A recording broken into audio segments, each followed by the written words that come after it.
sekilas tentang asal muasal munculnya liberal di tanah air kita, sehingga akhirnya sekarang kita lihat fatwa-fatwa yang aneh-aneh yang beredar, ya, yang kita dengar, ya, merusak akidah dan juga merusak moral, merusak akidah dan juga merusak moral. Ya. Gimana moral tidak rusak?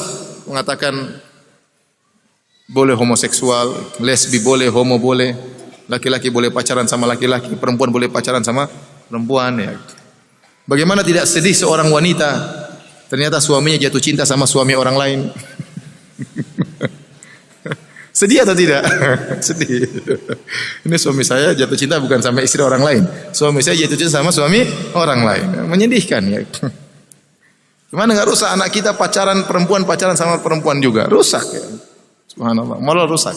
Fatwa lagi jilbab tidak wajib. Ada sebagian wanita tadinya pakai jilbab, tahu jilbab tidak wajib, dibuka jilbabnya. Ya.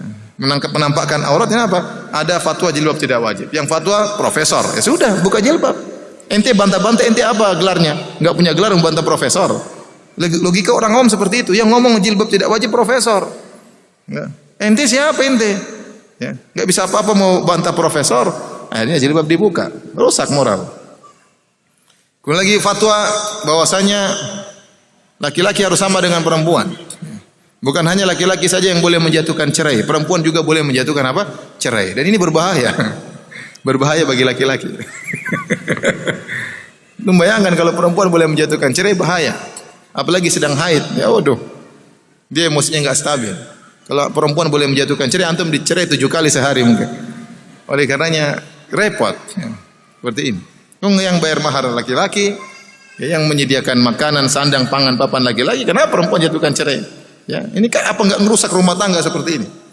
Kamu saya cerai suamiku. Kenapa tadi malam enggak pulang-pulang? Kamu saya cerai. Waduh, jatuh talak 1. Terus kalau lelaki sudah ditalak, masa idahnya ada atau tidak? Ada masa idahnya. 4 bulan 10 hari. Kelamaan ya akhi. 2 hari cukup masa idah. Kenapa 4 bulan 10 hari? Jadi kalau antum sudah dicerai oleh istri antum enggak boleh nikah. Sudah antum terbengkalai selama 4 bulan 10 hari. Kalau perempuan ada masa idah wajar untuk membersihkan rahimnya. Sudah tidak tercampur dengan mani laki-laki yang lain, bersih rahimnya baru dinikahi oleh laki-laki lain. Kalau laki-laki buat apa masa idah? Apa yang mau dibersihkan? Fatwa aneh-aneh. Ya. Fatwa aneh-aneh. Ya.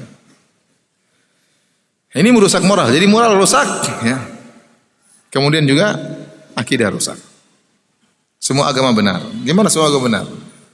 Kalau semua agama benar, buat apa Allah utus Nabi Muhammad SAW? Allah kurang kerjaan namanya. Kalau semua agama benar, buat apa Nabi SAW menulis surat kepada Raja Heraklius, aslim taslam, masuk Islam kau selamat. Kalau enggak masuk Islam enggak selamat, ngapain? Nabi kurang kerjaan. Kirim surat kepada Heraklius, kepada Raja Persia, kirim Mu'adz bin Jabal ke negeri Yaman mendakwai orang Yahudi. Kalau semuanya benar, berarti Nabi kurang kerjaan. Iya atau tidak? Taib. Sebelum kita membahas tentang pluralisme, sebelum kita menyebutkan tentang syubhat-syubhatnya, ada perkara yang harus kita yakini, itu tentang kebenaran Islam. Bahwasanya agama yang benar satu-satunya hanyalah Islam. Ini keyakinan yang harus kita yakini. Tidak boleh ada keraguan sama sekali dalamnya. Kenapa? Karena Allah menyatakan demikian dan kita yakin akan kebenaran Al-Quran. Allah berfirman, Inna dina indallahil Islam. Sungguhnya agama yang diridhai hanya Islam. Hanya Islam.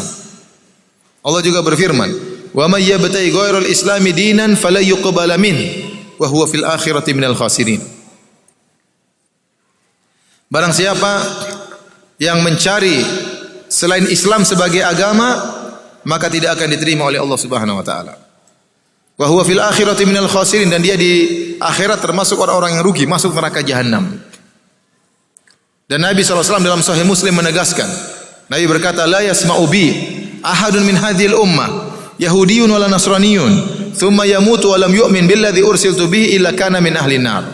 Kata Nabi, tidak seorang pun dari umat ini yang mendengar tentang aku, tentang Muhammad, baik Yahudi ataupun Nasrani, kemudian meninggal dalam kondisi tidak beriman dengan apa yang aku bawa, kecuali penghuni neraka, kata Nabi SAW. Kalau Yahudi dan Nasrani saja yang percaya kepada Allah, Kalau tidak beriman kepada Nabi Muhammad masuk neraka, bagaimana lagi dengan nabi-nabi, dengan agama-agama lain yang tidak percaya sama Allah? Seperti Buddha. Buddha agamanya Tuhannya lain, tidak sama dengan. Kalau Yahudi, Nasrani, Islam Tuhannya sama. Tuhannya siapa? Allah. Hanya saja mereka musyrikin. Mereka berbuat syirik kepada Allah Subhanahu wa taala, tapi Tuhan yang dituju sama-sama Allah. Itu saja kalau mereka mati tidak beriman kepada Muhammad masuk neraka, apalagi orang-orang yang tidak beriman dengan Allah. Tuhannya memang asalnya udah beda. Tak Konghucu Tuhannya si Konghucu, atau misalnya Buddha Tuhannya Buddha, ya. Atau Hindu Brahmana, apa lagi? Brahma Wisnu sama Siwa, ya. Ada hubungannya dengan Allah Subhanahu wa taala. Makanya Imam Nawawi mengatakan, tatkala mensyarah hadis ini disebutkan Yahudi dan Nasrani karena mereka ahlul kitab, menunjukkan kalau mereka saja tidak beriman kepada Nabi Muhammad masuk neraka, apalagi selain mereka, apalagi selain Yahudi dan Nasrani.